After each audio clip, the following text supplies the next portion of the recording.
Puji Tuhan, saudara, selamat pagi, selamat bertemu kembali dalam program Berkat Pagi yang memberkati kita di setiap paginya.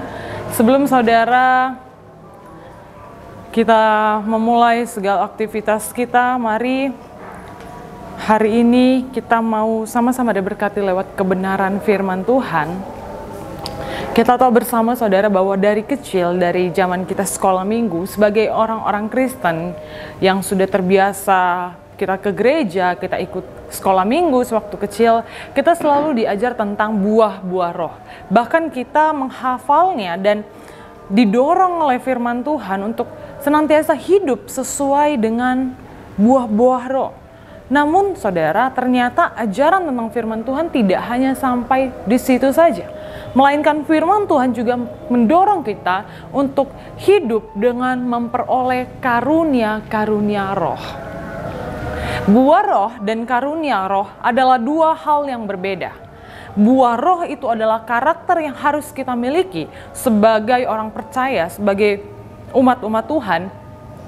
Sedangkan karunia roh itu adalah kemampuan khusus yang dianugerahkan Allah melalui kuasa Roh Kudusnya kepada orang-orang tertentu.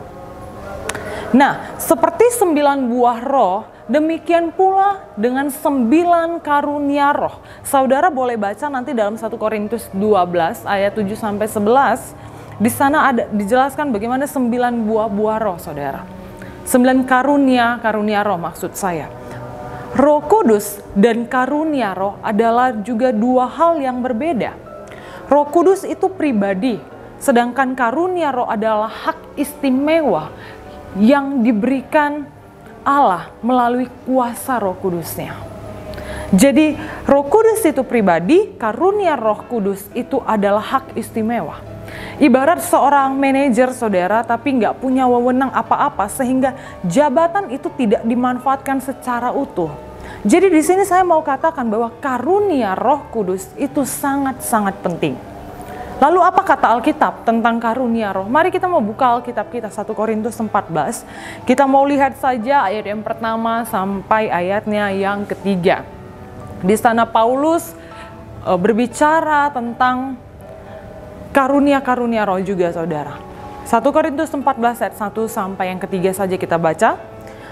Firman Tuhan berkata, "Kejarlah kasih itu dan usahakanlah dirimu memperoleh karunia-karunia roh, terutama karunia untuk bernubuat. Siapa yang berkata-kata dengan bahasa roh, tidak berkata-kata kepada manusia, tetapi kepada Allah. Sebab tidak ada seorang pun yang mengerti bahasanya. Oleh roh ia mengucapkan hal-hal yang rahasia." Ayat yang ketiga, saudara. "Tetapi siapa yang bernubuat, ia berkata-kata kepada manusia, ia membangun, menasehati, dan menghibur." Dari ke-9 buah roh, di pasal ini, di pasal 14 ayat 1-3, Paulus menyinggung 2 karunia. Dari 9 karunia yang ada, saudara, Paulus menyinggung 2 karunia, yaitu tentang bahasa roh dan karunia bahasa roh dan karunia bernubuat.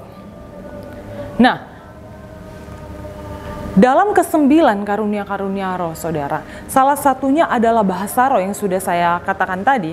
Nah, bahasa roh itu menjelaskan bagaimana kita berkata-kata bukan lagi dengan bahasa yang dipakai oleh manusia pada umumnya, melainkan bahasa yang hanya dimengerti oleh Roh Kudus saja. Paulus mendorong kita lewat ayat ini untuk kita mengusahakan diri kita memperoleh yang namanya karunia-karunia roh. Dan Paulus menegaskan, terutama di ayat yang kedua tadi dikatakan, ayat yang pertama maksudnya, terutama karunia bernubuat.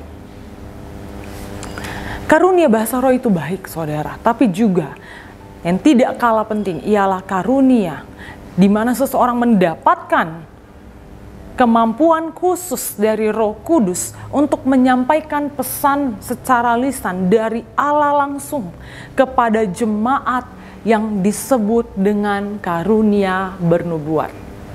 Dan ini yang mau didorong Paulus buat kita orang-orang percaya. Ayat 3 menjelaskan mengapa Paulus mendorong kita untuk mengusahakan diri, mengusahakan diri memperoleh karunia bernubuat. Karena apa saudara? Karena karunia bernubuat dikatakan dalam ayat 3, itu membangun, menasehati, menghibur umat-umat Tuhan.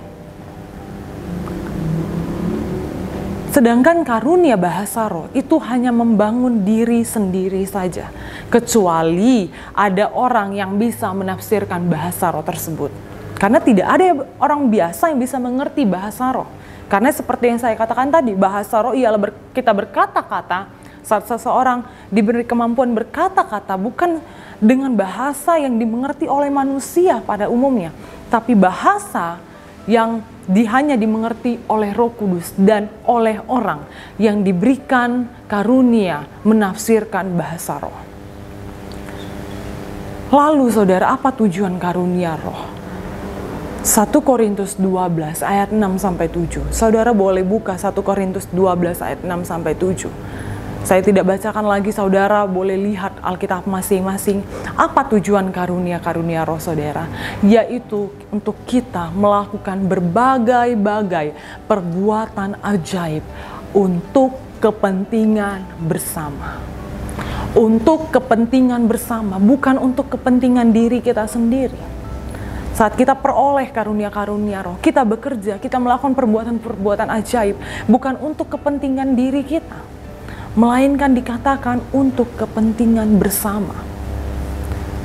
Lalu, bagaimana kita dapat menerima karunia-karunia roh? Jawabannya ada dalam Kisah Rasul 1 ayat yang ke-8. Ayat yang sudah tidak asing lagi buat kita. Tidak ada seorang pun yang dapat menerima karunia-karunia roh jika Roh Kudus belum turun ke atasnya. Karunia-karunia roh hanya akan diterima oleh mereka yang telah terlebih dahulu dipenuhi Roh Kudus dalam hidupnya. Kita melihat saudara bahwa murid-murid Yesus saat mereka sudah tidak tinggal secara fisik dengan Tuhan Yesus, mereka justru mampu melakukan hal-hal yang jauh lebih besar dari yang mereka lakukan saat mereka masih bersama dengan Yesus. Murid-murid saat mereka tidak tinggal lagi secara fisik dengan Tuhan Yesus, tidak lagi duduk bersama, tidak lagi makan sehidangan dengan Yesus, mereka justru mampu melakukan hal-hal yang jauh lebih besar ketika mereka masih bersama dengan Tuhan Yesus. Dan itu mereka lakukan bukan karena mereka pintar saudara, bukan karena kehebatan mereka, tapi segala perbuatan besar yang mereka lakukan itu karena mereka sudah penuh dengan Roh Kudus. Dan Roh Kudus menganugerahkan kepada mereka karunia-karunia roh, sehingga mereka dapat melakukan berbagai-bagai perbuatan ajaib untuk kepentingan bersama. Dijelaskan saudara dalam Kisah Rasul 2 ayat 1-4 bagaimana pertama kalinya murid-murid dipenuhi oleh Roh Kudus. Saudara boleh baca nanti di tempat saudara masing-masing. Jadi tidak ada cara lain saudara kalau kita mau rindu menerima berbagai-bagai karunia, maka terlebih dahulu kita harus hidup penuh dengan Roh Kudus. Dan jika sudah kita menerimanya, maka mintalah. Karunia itu harus diminta kepada Allah. Mintalah karunia-karunia Roh Kudus tersebut.